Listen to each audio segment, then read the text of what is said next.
I read a list of the possible people. Alan Alda. Wow. Fuck that shit.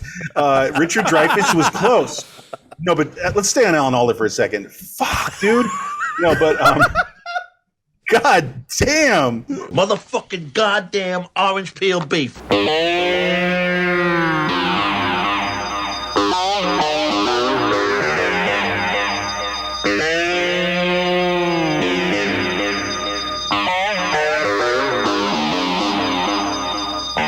All right, it's showtime, folks, and welcome to One Fucking Hour.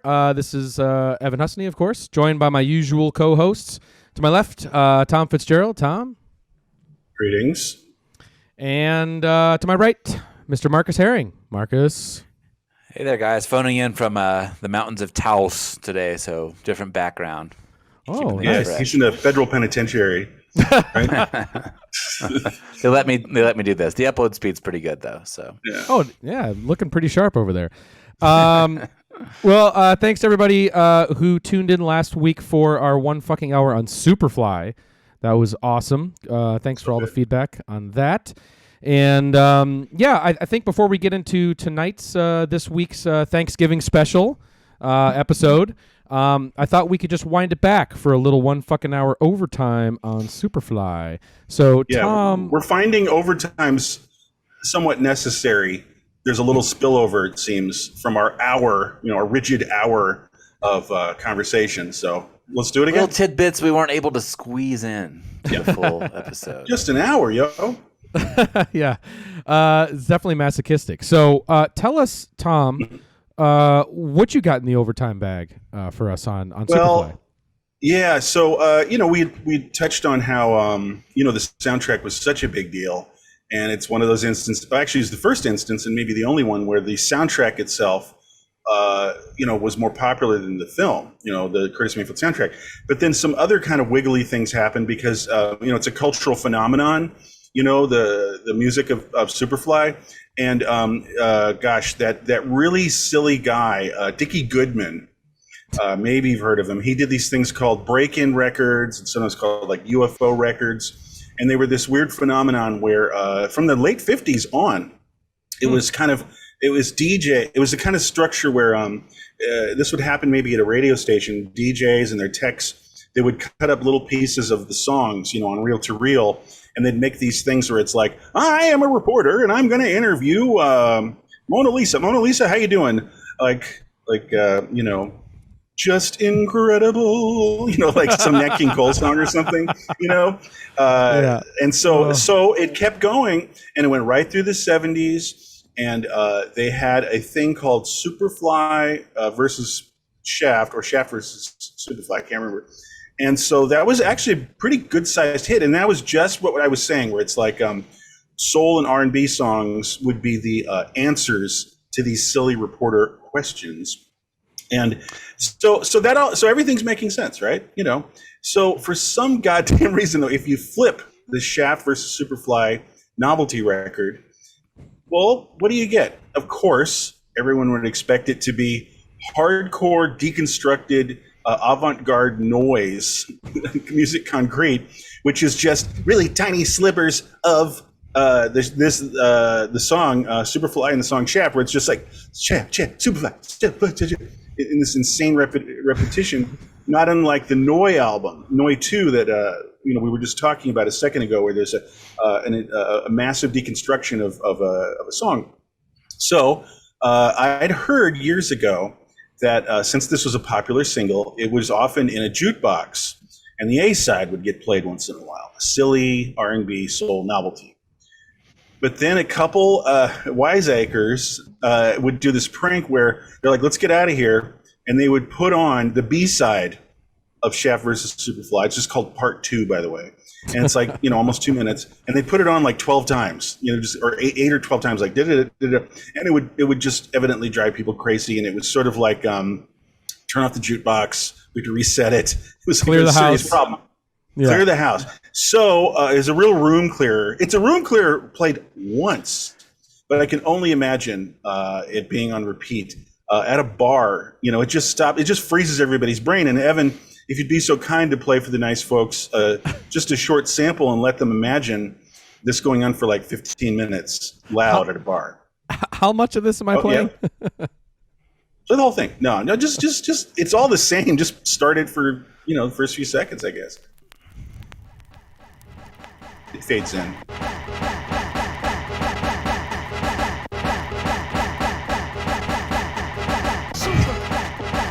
That's it. Super.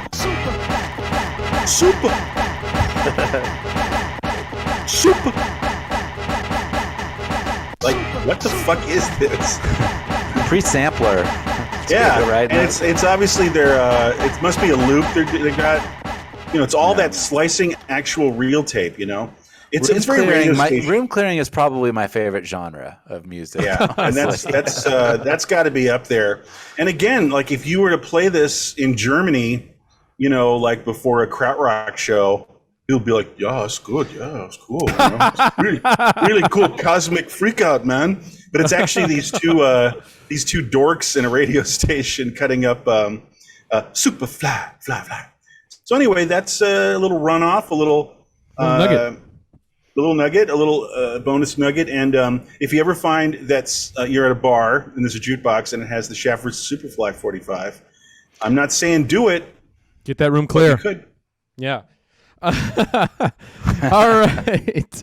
All right. And this week's episode, the special Thanksgiving 1 fucking hour, this fucking hour is on the 1979 masterpiece, directed by Bob Fosse, and that is All That Jazz. Yes, sir. And I'm going to start that clock, boys. Start the clock. I'm worried about this one. Okay, here we go. All right. All right. So it's showtime. All right. We're going to do that every 5 minutes. Yeah, we are. We are. All right. So, actually, Evan, you had mentioned, if I might, I want to just have an overall preface to this. Sure. I suggested this because it's Thanksgiving in a few days. Mm-hmm. It's that time, for this week's episode. So I thought, what is just a fucking feast of a movie? You know what I mean? Like, what is just the giblets and the cranberry sauce and the biscuits and everything else? Like, and it's one of those movies. Oh, that's why I thought of it. I mean, overstuffed, definitely. So, self-indulgent. No. All right. Well, big fat feast. The big fat feast. So, all right. To kick this off. I just, this movie is so unique. It's a one of a kind movie. I can't think of another movie that really kind of has this first half that feels like sort of a docu style, kind of film that kind of slowly transitions into kind of a musical fever dream, but it is a autobiography at the same time of the life and times of Bob Fosse at a certain point, of course, in his life. But one of the big criticisms of this movie when it came out is, and even from some very notable critics, saying that this movie, it's so self-indulgent and, he just, did this about himself and blah, blah, blah. But if you really look back on this, and this struck me a lot going back and watching it, is, man, this is a pretty honest, scathing portrayal that Bob Fosse did of himself. Very self-critical.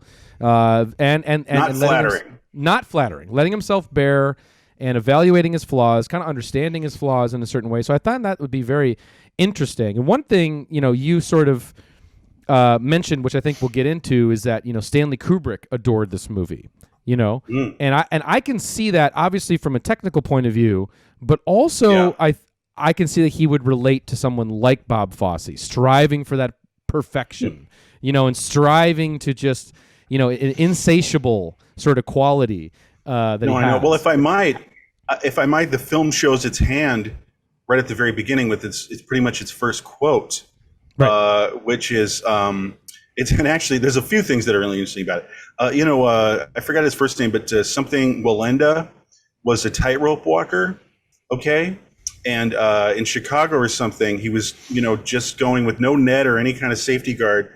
In 1978, he went across two big buildings, I think, in Chicago, and he fell splat. But there's a quote that's attributed to him, which is more or less the same quote the film starts with, and I think it's appropriate. And it also hints at the death obsession, Fosse and the film itself. But something that this tightrope walker says is, and it's in the film, the first quote is, life is being on the wire, essentially, and the rest is just waiting. And that does make me think about what you're saying about Kubrick, because I can just imagine that everything comes in second.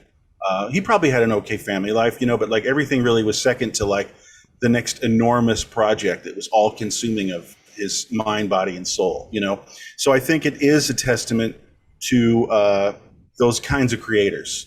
Totally. And right. And the film itself is like, it's also walking that precarious line, right? Like it's barely holding it together. It's very dangerous setup for a movie to be able to, is it going to work? Is he going to make it all the way across this film?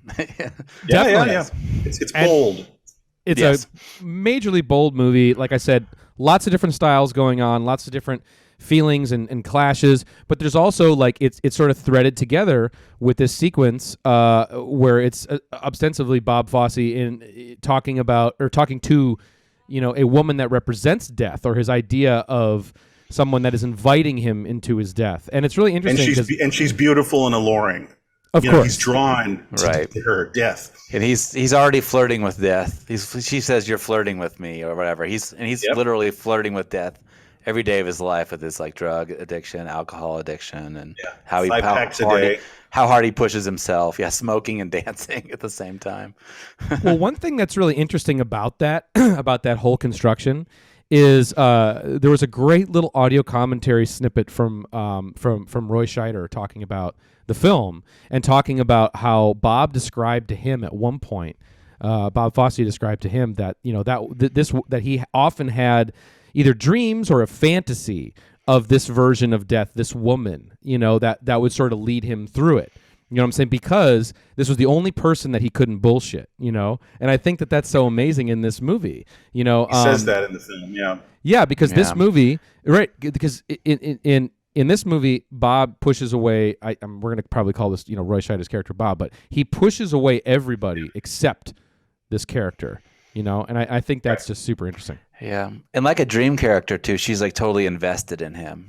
She knows all about him. She's interested in him. She's like, in a way that no other person in our lives is, this fictional character that is like fully invested in you, but you also can't pull anything over on them. She's an angel of death, Right. She's serving the role that angels have always served in people's psyches, That's her name, right? Angelique, I think is her name. Right, exactly. Right. Yeah, this again. Okay, I'm already getting that tingle where this is not going to be enough time, but because there's just so many things going on, and if you guys don't mind, I wanted to maybe put it into historical context, cultural context. There's a few things happening that are really interesting. It just got me going. Like, it's funny. Jessica Lange, who plays the angel Death, it's funny. She was a joke. Because her first role was King Kong, the 1976 King Kong, and she was a model, in real life or something, and she just, everybody made fun of her. It was like a Razzie Award, worst performance of the year by a woman, Jessica Lange. So she was a joke, and this was her first time that Fosse that saw something in her, because then she became this great, lauded actress. So this is kind of weird, but then even more importantly, it's just funny to see that happen once in a while. I mean, she was a total joke. Really, I'm trying to think. That's amazing. Totally. Look it up. So the other thing is, we were talking about this movies from 1979, right? And I feel that with this film and Apocalypse Now, they're the last two boom, right hit, left hit of the 70s. It went out really hard with these two films. Yeah. They're incredibly 70s. And, in 1980, there's Gates of Heaven, of course, which is an infamous bomb and, bloated, and it kind of destroyed United Artists, I guess. But I don't find that film to be as much fun. What I like about Apocalypse Now is their ultimate 70s films, because it's like, it felt like it was a blank check, which is not quite true with all of jazz, but it was just like money, everything. Like we're talking about, it's a Thanksgiving movie. It's like excess. It's like, hell yes, let's do that. Oh, let's get the rock band there that looks like Kiss behind the women who are pulsating like blood systems, and just goes on and on. Oh, and of course Ben Vereen is going to be like on a like on a wire, floating around. And it's just like, go fucking for it. It's very coked out in Apocalypse Now. So I like that they really went out hard, those two films, because you wouldn't have All That Jazz in 1986. I don't think. No way. And, no. One of the things too is that just about the budget, I was reading into it because I was curious, is that there were times where, he was blowing past the deadlines, blowing past everything, and I think they had to bring in like a second studio to sort of help subsidize, to help get it completed. And one of the notes, hold on, sorry. Yeah. One of the notes that the studio said in order to save money was actually to cut the Jessica Lange portions of the film because they were the last sections that were actually shot, I believe. Right. And so they were like, let's just lose that whole, character, and then I think the editor, the editor of the film was like, well, that would have given Bob another fucking heart attack if you'd done that. So, but luckily they were able to get more money to keep going and to keep that character. 'Cause this movie would fall apart without that. Oh, but Evan, I think that is the greatest point you could make about the X. I forgot about that. It was over budget. It's a movie that's so big it took 2 fucking studios.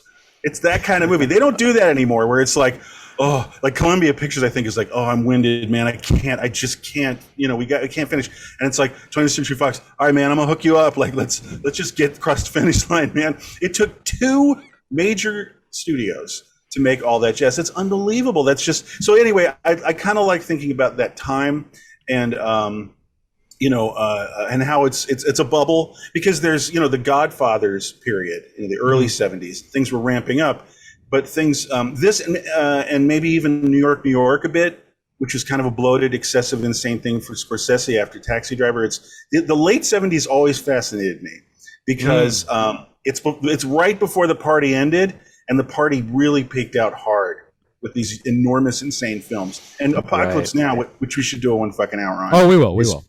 Yeah. Right. The party that kicked off in the 60s is just kind of finally coming to an end, right? December 31st, 1979. It's like dawn. Yeah, it's like dawn, and they're like doing huge fat rails, looking at the sunset, the sunrise. Yeah. So anyway, so I like that, context. Well, one thing just to bring it back to the kind of the style and the construction of this movie, which is just a dizzying labyrinth, at times, and one of the things I had heard that the editor had said that kind of really fascinated me. I think it was one of the other collaborators that Bob usually works with, and I can't remember which one. It'll come to me. But he had said that in working with Bob, it was the composer. I can't remember the composer's name, but the composer that he worked with on his films said that there's real time, there's flashbacks and flash forwards, and then there's Fosse time. And this movie exists in Fosse time, and I love that way to describe. That's great. That's perfect. I know. I just love that. And I think that because of that character we're talking about with Jessica Lange too. I mean, and all of that, and how it works in the movie, and coming in and out of those sequences, it's so brilliant. I think we should also watch one of the other motifs that comes back around into the movie, which is It's Showtime, folks, because that's such a great little thread to keep people, I think, going. It's how the film starts. Very famous with Four Seasons by Vivaldi, and it's, I had read that the drug he's taking, because you can read the label, is a drug that is basically instantly activating. You know what I mean? So he really just goes like, pop, grabs, hits up 2, and he's like, whoa! It kicks in immediately in his bloodstream, and he's like, Showtime, folks. Showtime, folks signifies that drug just like kicked in hard. Right. There's that classic over-the-counter speed that they were doing in the 60s and 70s. Exactly. Shall we take a look? But and what I love is, this is the opening one, but they all are a little different. There's a little variety, and this is the genius of Fosse, and I'm glad you brought this up, Evan, the context, is that you can see where he's at based on the morning he's having, because the morning's the same, but he's a little different, like like you see the variety. One time he can barely say it's Showtime. He's like coughing, for instance. Right, and he looks like almost like a bird or something. All right, here we go. Exactly. This is the first one from the opening of the film, essentially. Here we go. Yeah.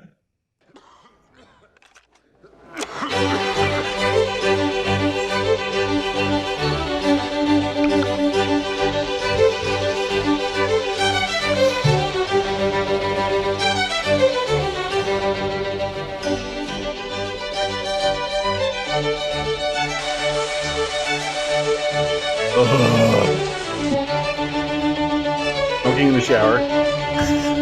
People used to do that, I guess. He did, I suppose. Bloodshot eyes. So there you go. Showtime, and there you folks. go, yeah. And he's doing pretty good there, but yes, there's other times when he can barely get that going, that morning, that kind of morning going throughout the film. But you're right, that's a great example of, I always like to use the word with this film, it's playful, and I'll just say this much, another big thing, in the 70s was having progressive narrative structures, based on, the modern novel, and of course foreign film.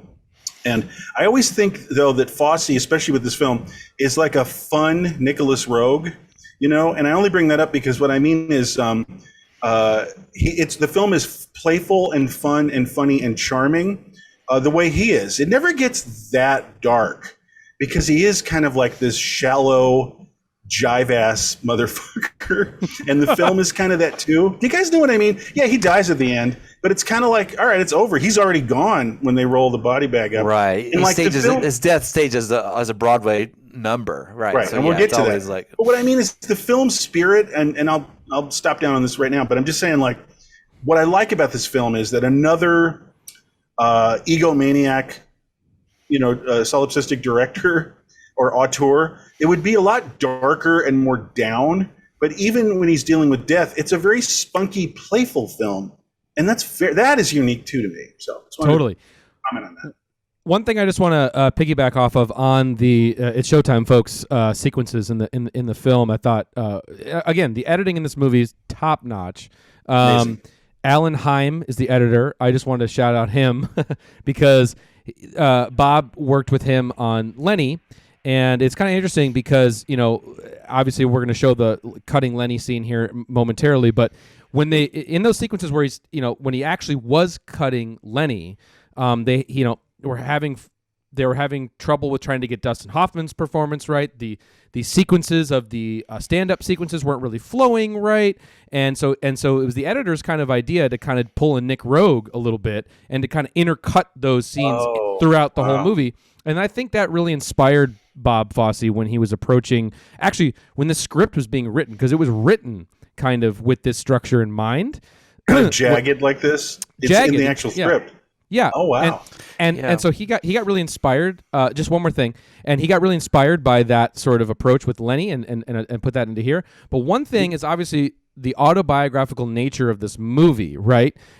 Bob doesn't see it as Roy Scheider playing Bob; he sees it as playing, Joe Gideon, right? So he doesn't see it that way. So the editor would always turn to him and be like, "So you in this scene, Bob, when you are in this scene," he's like, stop saying you. That's not me. That's Joe Gideon." Okay. Which is like it's like a amazing. Woody Allen kind of problem. Totally. With like Manhattan or Annie Hall. But right, exactly. But Alan would point out to Bob that it's like, dude, that medicine bottle in the shot is your home address on the fucking medicine bottle. That's which amazing. It is. That was his home address. Anyway. I know. Who are you kidding, dude? Like, of course that's you. Well, and let's put it into actual his life's historical context. Is yes. This is just in a way it's linear only in the sense if you take the aerial view.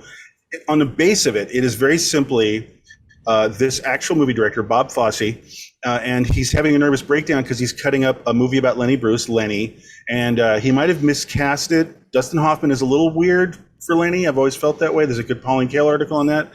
And also he had the sophomore jitters because Cabaret was an enormous critical and box office hit. And so he's having a nervous breakdown. But also, not done, is he's editing Lenny and having a nervous breakdown because Lenny isn't that great. Lenny is kind of screwed up. So he knew it. But he also was doing Chicago, the musical on Broadway. So what I'm saying is and then he had a huge heart attack and he almost died. So it really, in a very base level, it is a snapshot of basically like 1973 of Bob Fosse's life, but in this psychedelic hallucinatory forward and backward in time dream sequence thing. So I guess what I'm saying is I like that because it's very grounded on one level, It's very linear and simple in that sense. Like, and that's what really turned me on. When I first saw the film, I went, "Oh my God, he's editing Lenny," and he's having a really difficult time, and he had a problem with Dustin Hoffman, and he's kind of like seeing it's, it's like, can we save this in the editing? It kind of feels like, because the film is quite working, So, side note, Cliff Gorman is amazing. Cliff Gorman played Lenny in the Broadway version that the film Lenny is an adaptation of. So Cliff Gorman was Lenny Bruce on the Broadway Lenny. And Cliff Gorman, I'm sure you guys are huge Cliff Gorman fans, right? But he's a secret, right? Dude, right? Don't get me started. But he's a secret weapon in all that jazz, in my opinion. And he keeps popping up. And then suddenly the contextualization of his goofy bit about the book about death, anger, denial, bargaining, acceptance, and it's a motif that keeps returning. And that's just another one of, like, it's a millionth example for me of the brilliance of this film, about how it sneaks up on you. Like, he's just editing a stand-up comedian's routine, but then it starts taking on different and more significance, and it's layered throughout the film. I mean, who fucking does that? Right? It's wild. Yeah. There's not that many movies about editing, per se, but it's I think it's such a triumph that, like, they make a movie about editing, not just editing, but a movie that's heavily about editing is also edited amazingly. It's such a cool thing that they pulled off. Like, it's like meta cycling, and it's just I mean, that is his life. He's editing, and he's probably going crazy in the edit. He probably lost it in the editing. I feel like it's kind of like The Last Movie, where if someone grabbed Dennis Hopper and took the film away from him, and he didn't have this nervous breakdown trying to find the brilliant film in the editing, because I think that went with The Last Movie too. There's probably a good version of it that's better than how he edited it. And I think if someone just went, "Whoa, full stop, you're having a nervous breakdown." So there's like these nervous breakdown, fix it in the editing movies, which again is a unique snapshot that all that jazz gives you, but. It's driven by Cliff Gorman, who just is a powerhouse, Like you were saying, that bit, that the 5 stages of death bit, at first it's sort of like, yeah, whatever, you don't, and then the second time it comes back, you're like, well, there's something happening here. Right, it came back again, you're like, did I watch this clip already? Right, and then right. And then the third time it comes back is when Roy Scheider's actually like living those. Should we go? Yeah. Well, he's here. So this is way down the road on the film. And in the kind of the film split kind of in half, and it gets more hallucinatory, as Evan was saying, when he is hospitalized. He has an episode. He has a heart attack, and he kind of escapes from his room and he wanders around the hospital. It's a long scene. We just cut a couple moments of it, but it's driven by, you guessed it, Cliff Gorman in the fake films, The Stand-Up. Do you want to run that? The comic. No, I was wrong. It's not the comic. It's called The Stand-Up. That's a Tom goof. It's The Stand-Up is the fake movie's name. Tom goof. Sorry. Okay, here we go. Here is. Nobody's perfect. No, let's watch it. If I were God. Man. Oh, this is the editing. Never mind. This is the editing, Evan, not the hospital. Sorry. Can we sit down and talk about this like businessmen? A negotiation, okay? Look, I don't want to haggle. You'll find me a reasonable man. Look at this the filmmaking, blonde, the one on right? East 63rd Street I see on Tuesday nights, right? Gone. Finished. I'll never see her again. That's it. All right, no more hard drugs. Little grass, maybe, but that's it. Okay? All right, look, man, I promise I won't like play Sledgehammer. subways anymore, okay? We got a deal? Huh? My drive's a hard bargain. This killed me when I was a kid. I told you guys before. Oh my God, it's so good. Too much boozing, too much screwing around. Like, the film is fantastical often, but does this get more grounded? Just like the bowels of a big hospital, Oh, this is great too. The blood smear. The streaking of blood because he hit his head. Well, that's just killer filmmaking, man. It totally. And totally. And this scene is maybe one of the weirdest touching scenes ever. Oh, it's so good. Tender touching. So he's wandering around and he stumbles as you can see on this woman who gives an incredible performance. It's longer than we have here, but I'm sure everyone's seen all that jazz already. But, she's just some random lady who's also dying, right? Yeah, exactly. And he just gives her. He's so kind to her, by giving her some just real emotion. He has that side of him where he's really caring and kind to people, like when in the auditions even and stuff. And then he's really careless with people in his life. Just strangers. Right. Yeah. Right. And then he meets up with like a janitor dude, and all Joe Gideon, Bob Fosse wants to do is sing some old fucking soft shoe bullshit songs in the basement. So it's a great journey. It's much longer than this. And again, it kicks off with the recontextualized stand-up routine of this bad Lenny film he's editing. One of the great things about this movie, I think, is like, ostensibly I wouldn't be able to identify with Bob Fosse that much. He's such a talented person. It's like one of those people that's infuriatingly talented. He's a great dancer, choreographer, filmmaker. I know. He's everything. He's had such a huge impact on the world. And the character that you see is this guy who's like, he's editing a film and he's choreographing on Broadway and he's got all these girlfriends and he's, I wouldn't necessarily identify with him, but it's such a heavy. Parts of it are so heavy and humanist too and it's intoxicating. You really get drawn into this point where like you are identifying with him and his journey through death, and it's even the way it's presented is so fantastical with all the musical numbers and stuff. There's something that's so otherworldly about it, but at the same time, you can put yourself in there and identify it and feel it. And I think it's an amazing thing to have a movie that's so that you could look at these superficially and be so disconnected from, but that but you can really feel the emotional core of like death, dying. This is the path we're all on. How about this? Really amazing. If you do just kind of put aside for a second who the person is, it's a really nice portrait of just like how messy life is. You know what I mean? And how messy you are as an individual. You know what I mean? And it's like ups and downs and weirdness, and you're lying over here and you're getting ripped off over there, and it's just a very honest portrayal of a messy life. But what I love about him is his honesty is not delivered ponderously. It's delivered with a wink, because I swear to God, it feels almost like I'm just bullshitting. Because he says it constantly. Like all that jazz is full of shit, kind of. Do you know what I mean, guys? Yeah, no, totally. I mean, he even says, like, I don't know where the truth ends and the bullshit begins. Exactly. And then also, it's Showtime. He's still putting on a show. It's a performance. Exactly. Yeah. There's a great scene. And again, my problem is I was trying to say, like, oh, well, this would be a good scene to play that one. But there's a great scene when he basically auditions bullshit lines to his girlfriend. Do you guys remember this? Oh, yeah. And she's upset because he slept that night with a dancer, one of his dancers, and he's like he's doing different line readings, and he's like I'm really sorry, I don't know what's wrong with me, I have to work on myself. It's like, is that too, like is that too downbeat? Yeah, and she's like, I'd kind of spin it. And she knows because she's in show business. She's like, I would have kind of like landed a little heavier, but then told the joke at the end. So they're both like going over the line readings in a moment in their real lives, having a problem and having an issue and having a bit of a crisis about his infidelity.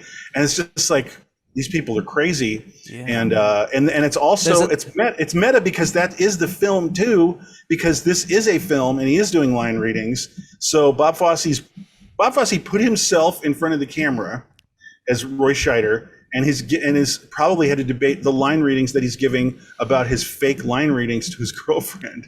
It's demented. Right. It's like, it's amazing. What is it, Schenectady, New York or something? Right. Yeah. Pre-Schenectady. There's another parallel moment where he's having a sort of an argument debate with his ex-wife, and she's doing dance choreography to him, and she's sort of scissor kicking on the floor, and he's backing away, and they're almost doing like a little dance, like almost like he staged a little choreographic dance moment for the conversation. That is pushing the movie forward more, and it's almost like a deconstructed Broadway number in itself, where you've got like, a musical dance sequence that propel the story forward, but he's like stripped away the music, and it's just the conversation and just the dance, right, and the way it's staged, and it's just this deconstructed moment, but it's serving the exact same purpose, and we're seeing the same tools that make those. Yeah, there's a few layers going on, that include the film, all that jazz in the layers, right. And it's and it's like a parallel between him and his real wife, who was his muse. And also that they split up, but they kept working together. Bob and Joe's had the exact same situation. Exactly. Oh, and sorry, tiny side note. It's just Anne Reinking, when they're doing the line reading debate, that was his actual girlfriend. Right? Yeah, so, yes, anyway, it was. Well, also to also bring it more meta here too, Gwen Verdon, his wife his wife of a long time that he had, she the other members on set would talk about the confusing blurred lines because Roy Scheider's character goes to his wife in the movie, the character, and says, so what'd you think of that dance number, right? And Bob would be doing the same thing during the filming of that scene to Gwen, and be like, so what'd you think of the scene we just shot with the thing, So it's just like there's all these kind of layers and layers. It's adaptation or whatever. Like that's what. It's all these Charlie Kaufman stuff. Charlie Kaufman ripped off all that jazz, man. Yeah, totally. A lot of people do borrow from this movie. Can I bring up something? Sorry, it's just that clock's running, But here's the thing: minutes. You just brought up a very important name here, Roy Scheider. Okay, now I just want to preface this: two things, very briefly.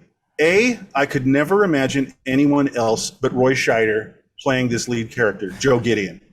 I can't. Can you? Because I read a list. This is my second tiny thing. I read a list of the possible people. Alan Alda. Wow. Fuck that shit. Richard Dreyfuss was close. No, but let's stay on Alan Alda for a second. Fuck, dude. No, but God damn, right? So, but then it was actually probably going to be Richard Dreyfuss. No.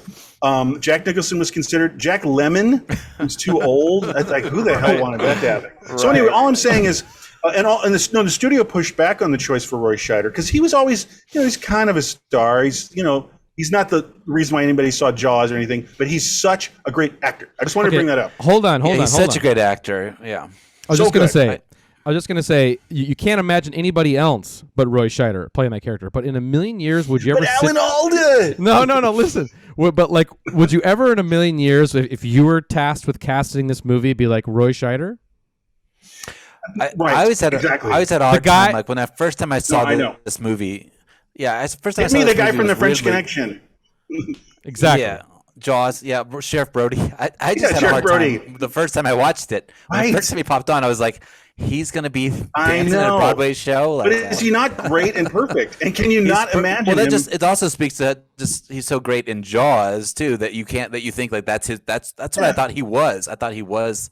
No, Sheriff I hear Brody, you. Roy Scheider's underrated in general. Let's just put it that way. Yeah. But he just slays here, and because the thing is, it's like.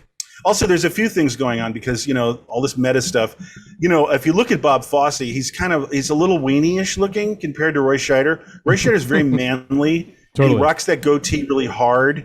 And he's kind of cut, and he's kind of a big guy, and he's got a very macho face. He looks like he has a boxer nose, got broken. Mm-hmm. But Bob Fosse actually is a little more like weenie-ish looking, just relatively speaking. So he probably did that dress kind of slight a little bit, like he's. No, but I'm talking about like his. Michael Graham's a very tall name, and his shoulders look kind of like small and like at that moment, But I'm just talking about like that kind of Fight Club thing, where what's the names of all these people? Tyler Durden? No, I don't know. Yeah. But the guy who the lead guy projects himself onto is Brad Pitt. You know what I mean? So he's kind of Brad Pitting himself because he cuts a more idyllic. Yeah, exactly. He's like I want to go uptown on my casting of me. I want to look hotter and look more like his projection is I want to look like a manly guy. So let me that's all. You know what I'm saying. Let me just throw some history tidbits on that, which I think was kind of funny. Roy was talking about how he got the part, and he was talking about how Richard Dreyfuss was, coming to him saying, I can't play this part. I don't know how to play this part. Could you imagine Richard Dreyfuss? And he's like flipping out, trying to wrap his head around playing Bob Fosse. And so then Roy all wrong. Yeah, and then Roy was kind of like, okay, because he has all the theater background. Roy, I think, over a decade in the theater. Whether or not it's musical, who knows? But he had the experience, and then what it really took to get the part was Roy went over to Bob's house every day for weeks and just read lines with him. And they got to be very close, like super close, even after the movie was done. So it's just interesting that the reason I brought it up is because I just in a million years would never think, like you said, the guy from French Connection as Bob Fosse just seems like a stretch, but it works so perfectly.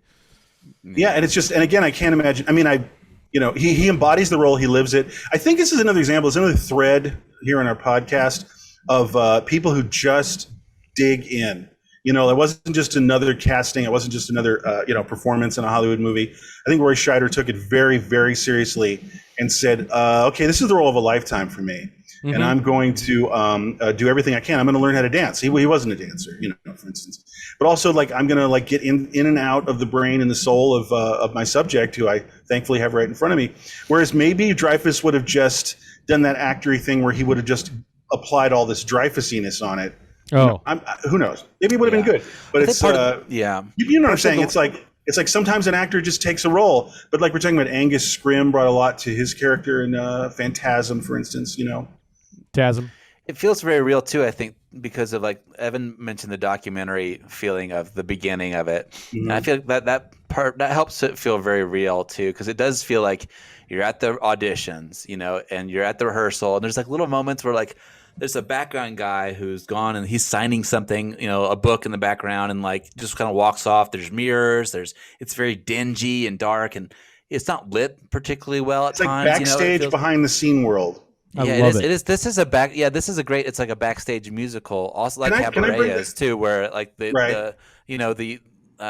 like we're behind the scenes of a musical, but it's also a musical about It's interesting you mention that because some dumbbell I read recently about Fame, which came out a year later, 1980, and how they were saying this was a big deal because it was unprecedented before Fame. Wrong. About the musical numbers manifest in a concrete, real setting. The song Fame plays and they all start dancing outside because the dad who is a cabbie is playing his son's music, and it's like, oh, he's great, and the kids are like, I'm gonna do all these moves I learned in class today out in the street and dance. Fame, right? Okay, right, yeah. What I'm saying is all the dance scenes and the singing scenes manifest based on reality. And some idiot actually said oh, it's the first time that happened, and it's become a real thing. And I was like, a year ago, hello? And right? Thank you very much. No, so all I'm getting at is that's actually become a big thing. And maybe a chorus line actually is the very first thing. But the film came later, and than the Broadway play, which has that concept of it's all behind the scenes. But anyway, it's just that's become much more common. And you can attribute that to all that jazz, and just one last thought for me, I'll just speak for myself on musicals. I hate musicals. I don't like them at all. But I love this film. And I just want to add one thing about that. I'm actually a huge, I watch a lot of Bollywood musicals though. Here's what I'm saying is I don't like just a straight musical, like a depiction of the singing and the dancing, What I like is the editing, and Bollywood has absolutely brilliant editing all the time in their musical numbers. It's cut to the woman's arm, cut to her face, zooms, and it's all very musical.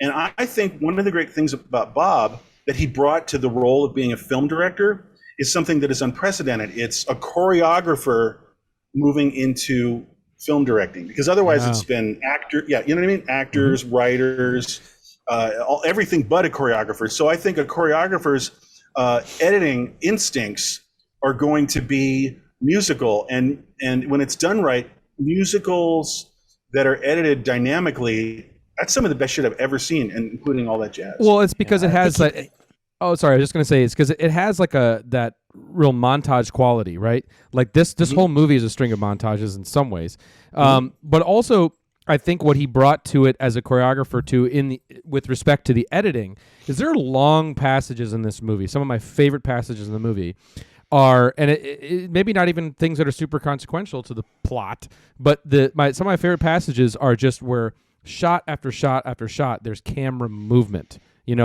Every shot there's camera movement going into the edit. Every edit for like minutes at a time, there's always movement going on. And that's just like... The camera's dancing, and that's so... that's what he's bringing to it, and really understands that, to really construct something that way. Sorry, Marcus. He delivers it to a 70s audience, I think, or a modern audience, I think, in a way, the musical. And I'm not a musical agnostic. I love Cabaret is great too, and it's also Bob Fosse. I love that movie. And but no, dude, I mean like Brigadoon, dude. Come on, get real. Right, I like Busby Berkeley and stuff too. He's also like got someone who deals heavily with like choreography and stuff. I meant literally musicals, not great films. Musicals. I meant just dumbass musicals. Chicago, on stage. Sorry, we know. I know you're a big Hamilton fan, but I mean, like I think. I mean, we're gonna have to do one fucking hour on that. Go ahead. I don't know what I was gonna say, but I think he does. He makes this is definitely a musical that people that don't like musicals can enjoy. I think there's what's your favorite musical sequence in it? Like I'm really entranced by this one that's everything old is new again. I was really that's great. Entranced by that moment. It's so real. It feels like you're in someone's house, and they do all the things that you would do, like get the lights, get the record player going, and it's like let's put on a show that someone's putting on your living room. And I know what you mean, and I've been in those situations. It's really great. Well, for me, what's funny actually, Evan keeps bringing this up, and I just realized this right now that it's verite-ish and documentary, and then there's a slow descent into pure abstraction, and the pivot point is his heart attack, not the fatal one, but the one in the middle. And if you think about it, the beginning is you ask like, what's your favorite music sequence? I love the first one with on Broadway, George Benson, right? The auditions, incredible. But then it ends with the psychedelic, insane fever dream, which rivals the Apple. And I got to confess, when I was a kid, I saw all that jazz like 8 million times because it was on cable constantly. But weirdly, also, the Apple was on constantly. So when I was like a little kid watching HBO, I would think, oh, this is like the Apple, or the other way around. Yeah. I'd watch the Apple and go, they both have that Can you watch that scene? Yeah, they both have that tinsel it's gaudy. And like the stage lighting and the tinsel and the. Yeah, I know what you mean. And it's everything's reflecting. The lights are reflecting everything. No, but it's just this is the most overstuffed turkey moment in the film. It's like cheap but stagey at the same time. Yeah. Yeah, exactly. Right. All right. And also just like kind of gaudy. It's like an ultimate 70s moment. So this is right before the very, very end. It's the penultimate moment, and he's basically in 100% fever dream mode. Yeah, let's the visible man, sort of large scale visible mans that are lit inside. No, you're right, Marcus. It's like everything that can reflect light is going to reflect light. The floor, the walls, the ceiling. The sequence. Yeah.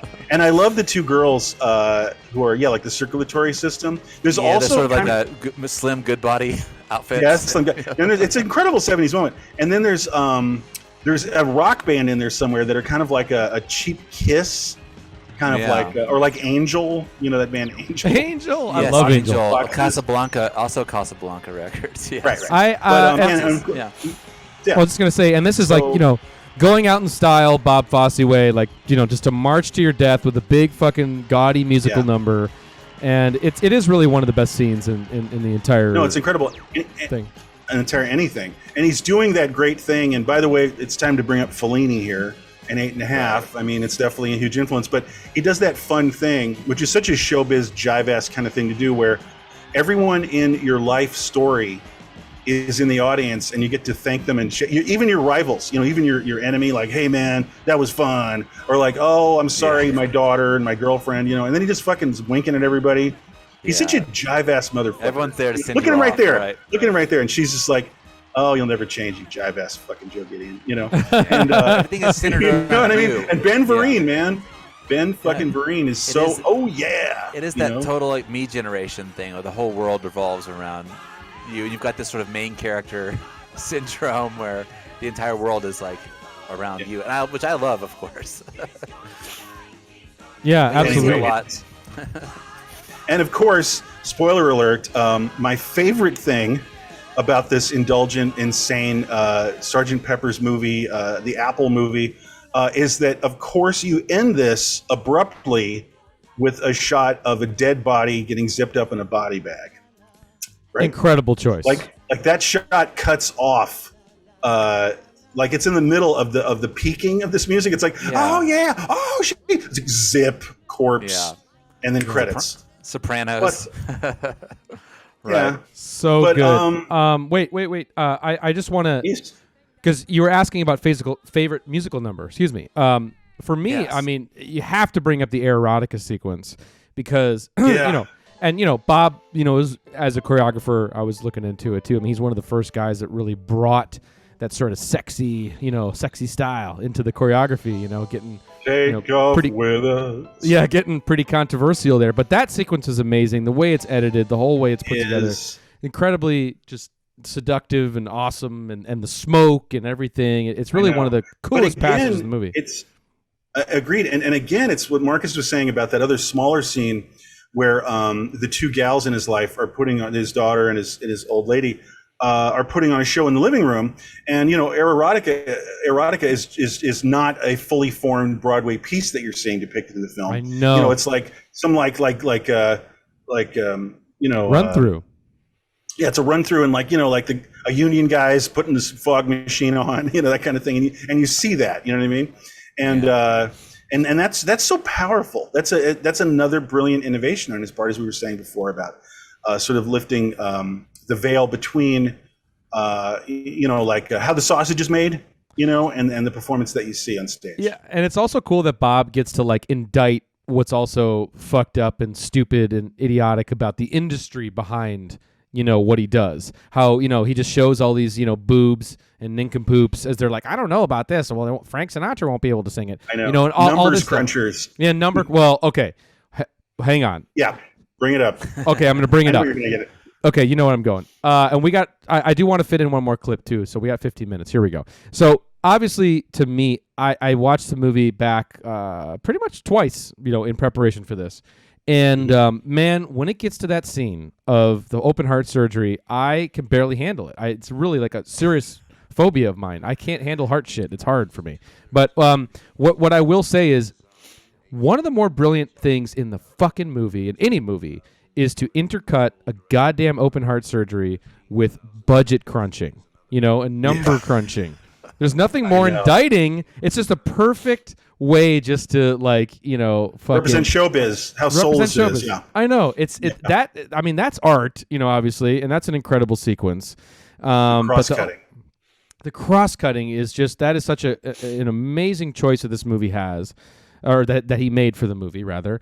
And yeah, man, it gets me every time. I literally curl up into a tiny little ball in that scene, a nub, in that. I can't handle it. Hiding your heart from Dr. Death. I know I'm like this. He might not make it, but they're hoping he doesn't, right? Or they're betting against. Well, no, it's almost like the producers or something, Yeah, but we're gonna lose if he dies. We're gonna make money off. Yeah, it's better for them if he dies. Yeah, it's like It's a Wonderful Life.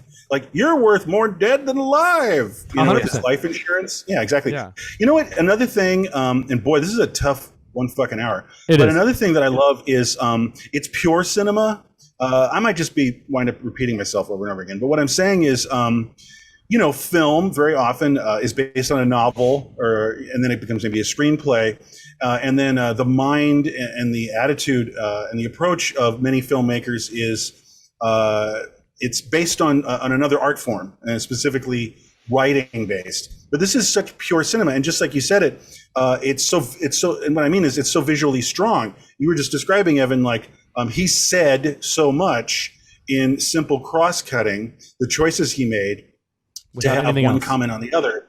Yeah, and so he's speaking this film is speaking in a very pure filmic language, which is very exciting, and he gets across everything through audio and video. You know what I mean? And it's so dense, whereas it makes so many other films look kind of slow and flaccid. Even today, a 1979 movie like this, like a 40-year-old movie, it feels so fresh. I would venture to say. Oh yeah. To a lot of audiences, it doesn't feel like stodgy or like, and then these two people continued walking and talking in another room. You know what I mean? Like, right. this film is nuts. There's no MTV yet, you know, right? One thing that depresses me is that this movie is so great, and there should be more. It should have inspired more movies like it, right? To people to experiment and reach out. And we see people that are inspired by it. You see, there's like references to this movie and other media and films and stuff, but it's always just a cheap kind of reference to it, like, hey, remember this? It's like member berries or whatever. It's like, remember this part of this movie, instead of like swallowing it and absorbing it and being like, okay, now I'm going to go out there and make a crazy movie, you know, that's wild and pushes the boundaries. Well, how about this? Kind of like they don't have the imagination and the skills and the talent, you know, and the inspiration. And I think, you know, I also think that, you know, Gates of Heaven or whatever kind of shut the door on that, you know. Well, that's the thing. The party ended. He was, all that jazz is the final toast to dawn, and they're all naked, and they just did huge fat rails, you know, like it's the toast at dawn. The party's over. Yeah. I saw a clip of him talking about where this movie came from, and he said that after his open heart surgery, he was interested in death and wanted to do a movie about death, and there was a book that they had optioned that was called Ending, I think, and then it was about a woman's life, and like it was just sort of a family drama. I don't know much about the film, but he said it was more like you know, at someone's house, family drama, woman dying kind of thing. Yeah. And it was it was a beautiful story, but it was so heavy that he was like, this is going to take like 2 years of my life I'm going to be spending with this movie. I can't be in this heavy place for 2 years, you know? So he brought it back to like something that he could deal with, which was making a movie about show business and his own life, you know. His own life. Well, and again, flogging a dead horse over here is he feels like he's a more fun-loving guy. Yeah. You know, generally. And a side note, and Evan, just to put a button on what you're saying before, his inspiration maybe by his Lenny editor, and to be so non-linear with Lenny and then all the jazz, and he continued with Star 80. You know, like Star 80 is very elliptical, and it's we need a whole hour for that. We're doing it. Let's put a pin in that fucking hour, because yes, we are. I want to bring it back real quick to something you said during the last clip we watched, which I do want to talk about, is this idea of the Fellini influence, if we can, because it's definitely there, and it's something funny you said, Marcus, at the end of last week. We were joking about what would be the perfect Thanksgiving movie, and you said Satyricon, you know, wink, wink. Funny thing is, kind of slow. Funny thing is, Satyricon shot by the same DP as All That Jazz. So, get out! What? Yeah. Wow. So bizarre fucking connection. So Giuseppe that is weird. Rotuno, I did not know that. I know. Feast movies. He loves them. So Giuseppe, who's the DP of this movie, I'm sure he plucked him, you know, because of the, you know, he loved 8.5 Fellini, but obviously, you know, but he didn't shoot 8.5, but he shot a lot of those, you know, those meteor Fellini movies, Satyricon, Amarcord, those movies. And the Spirits, maybe. Yeah, but you could totally see that same visual style, you know, like I did not know that. In those movies, softness and big crowds and the softness, the Vaseline on the lens, you know, you can see that throughout, you know, all that jazz. Kind of. Yeah, and it's very Armacord. You know, when it's he's remembering his first times in vaudeville, that has an Armacordish Fellini-ness, particularly. Oh my Remember, God, it's like. And they kind of like tease him sexually, the stripper girls. That's a great scene. Who is that amazing. guy? That's that guy from Dressed to Kill. He's so good. Wait, Marcus got to get it in. Sorry. I just wanted to. I just want to. Oh, okay, great. I just want to spend 1 minute talking about the production design, specifically of like the sort of netherworld, like imagination. How it's like, Tom, you said something earlier about how life is messy, and that is that part of his imagination. It's like all these little pieces of his life. You see like paintings just kind of stacked up, and like it's like an old attic. It's an old right. There's like belts and stuff from like, you know, dance belts and stuff like that hanging on the walls, and then in his own apartment too, you see pieces of that. There's that oh wow mirror that is like on the wall in his apartment. It's also in the imagination. I just want to walk around that imagination place and look at all the items, and I'd love to walk around his house and like look at, you know, there's a part where there's all these magazines stacked up with like a plant sitting on top of it. You know, there's just these wonderful details of like his life, and it's very sparsely decorated. I want to get in there. Home decor is dope. Yeah. Oh God! So what are we bringing up in the final stretch here? Well, okay, so we do have other clips. We have do we want to see the Lenny editing thing? Do we need to see it? Do you want to see it? I think we kind of talked about it, and I can only imagine we'd just probably talk over it, and it's okay. All right, no worries. I don't think. Oh, we got to talk about the silent sequence. The silent sequence. Oh my God! Yeah, right. Creative brilliance. Yeah. So pure cinema. Set it up.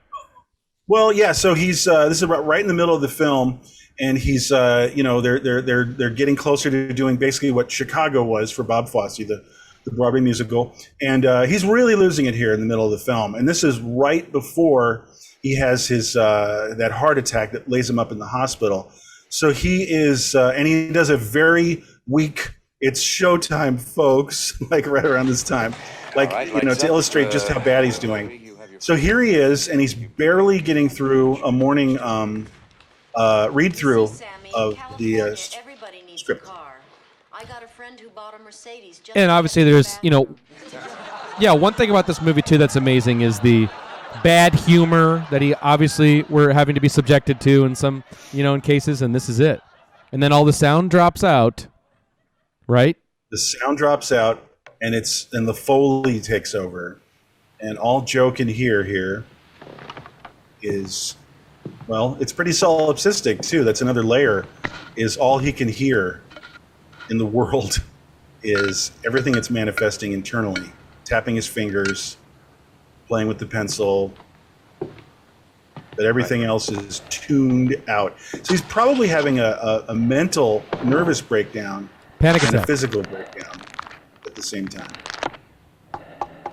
And he's just so cut off from anything even approaching normal. Even his showbiz life, he's just out. It's amazing, like internalizing. This is a pretty grim scene, actually. It's a great depiction of just people just can't do it. They just can't cope with the day-to-day. He's probably experiencing. I mean, he's experiencing his heart attacks like happening at this moment. I think both things are happening. It's like they're feeding each other. That's what I was saying. The mental and the physical breakdown he's having in tandem. Yeah. And not a good time to do it because he's in charge of this whole room of people who are dynamically engaged in this production, and he's listening to his pencil tapping. That's all he can hear. Yeah. That's kind of great. And then the genius of how he gets out of it. America, can a 24-year-old the snapping girl of the pencil own a house like this brings him Beverly back. Hills? Brilliant. He was only out for like an hour and a half. I know. For the entire read of the play, right? Like the real-time play. Yeah, that part is the amazing sound effects moment. Oh, yeah, again, we always talk about on the show, the movies that usually qualify for 1 fucking hour are the ones that have filmmakers that are sound forward. And this definitely is a movie that is sound forward in so many ways too. So he's well aware of how to use in a surprising all the way. Yeah, not just like in the music and the music numbers, but even that kind of really cool, innovative sound design. Good point, man. Yeah, we love that. We'll work for innovative sound design here at 1 fucking hour. Yeah, Marcus? Give it to us. Can we do a quick that guy roundup, like of when you're watching the movie and you go, oh, that guy from Alf, like right? That's all you just want to be the guy Alf's from dad. yes, Alf's dad. I knew it. The attorney from The Sopranos. You knew I was going to say that. Yeah. The attorney from The Sopranos, right? Also. Well, because for me, because I'm older, so when I saw Alf, I went, "Oh, it's the guy from all that jazz." This is just kind of weird, Alf. So we went 2 different directions. Alf. That's hilarious. Also, that's hilarious. Like Joe, we can't get our budgets overflowing, and Alf. Right. Alf. Yeah, that's what I was thinking. He's great the whole time. He's great. I love him. Also, the inconceivable guy. Oh, Wallace Shawn. Yeah, Wallace Shawn's. Oh, and fucking John Lithgow. That's one of the first. Yes. That's right before Lithgow broke, probably in Blowout. Probably was his big breakout role, and then World According to Garp. But it's a nice little early Lithgow moment, and he's a great doucher. Isn't he a great douchebag in this? Oh my he's God! Such a douche, yeah. And that's another thing. It's like Bob understanding all of those players in this game, and he is definitely that guy that would be in that situation to inherit the production. Yeah. Like the guy who has the meeting with your producer, like because they're hedging their bets, and they're like, "It's just lunch." You know, and he's like, of course, I understand, Artie. You know, you're brilliant. More of that, almost. Yeah, you know? yeah. I wonder what's on the cutting room floor in this fucking movie. Jesus Christ. Exactly. Yeah. Probably not as much as you think, though, because he's a big. You can. I think so. I think he knew exactly what he wanted to do. Unlike Lenny, I think he had a drive and a purpose and a real final destination in mind. You know, that's my thought.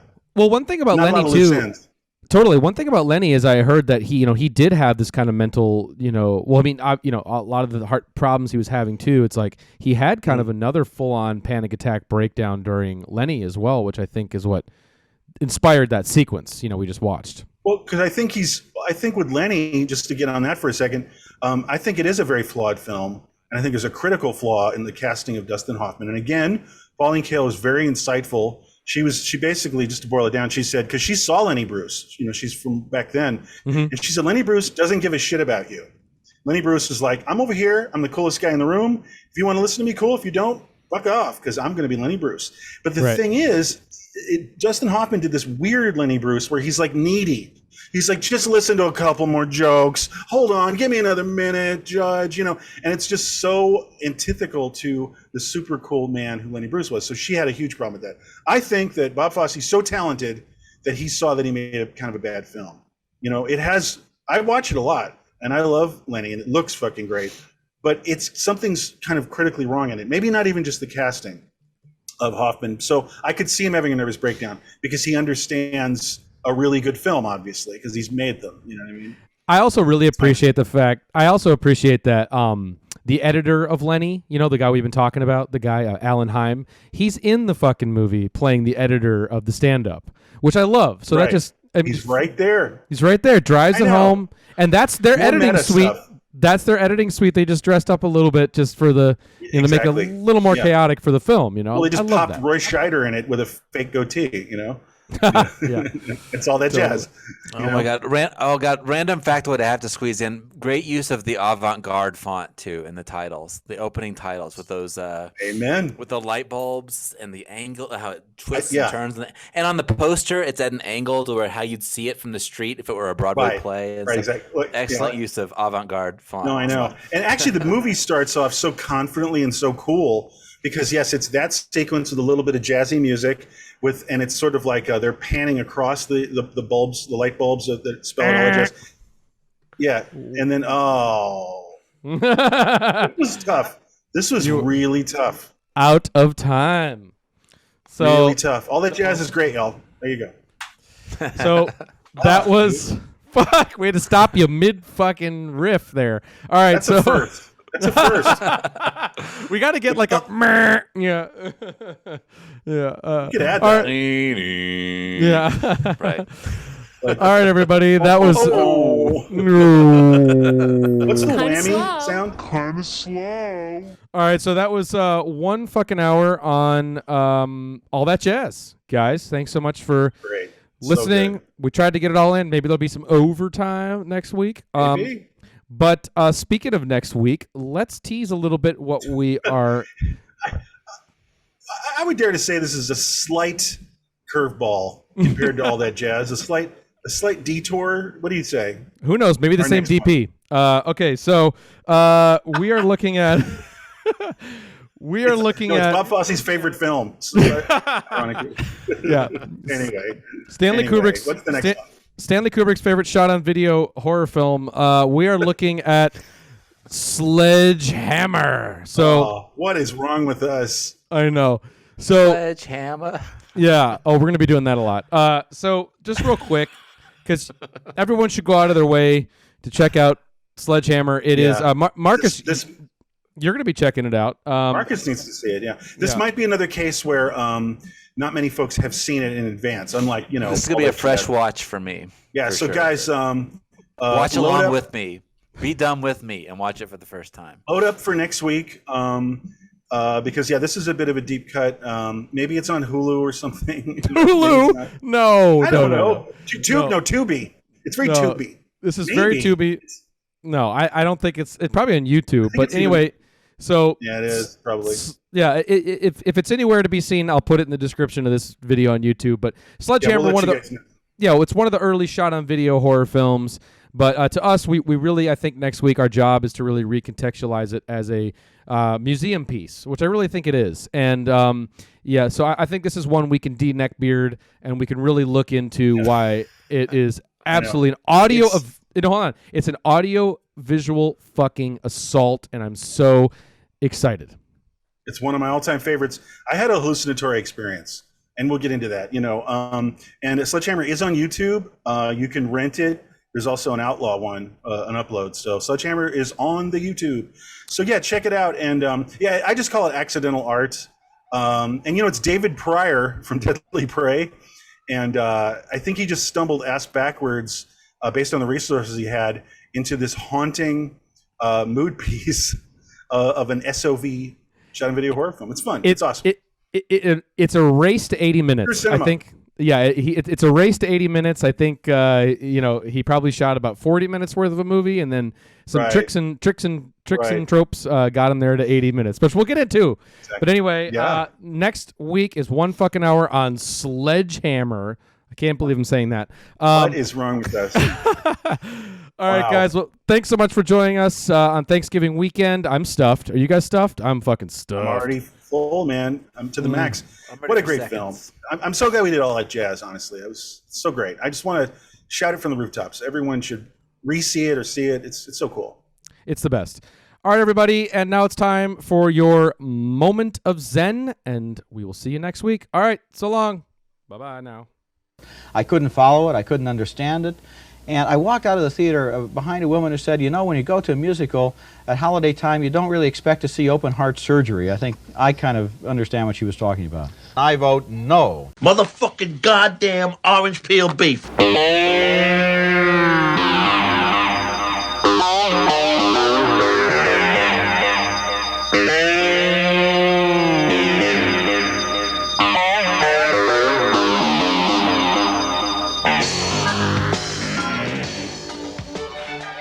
Showtime, folks.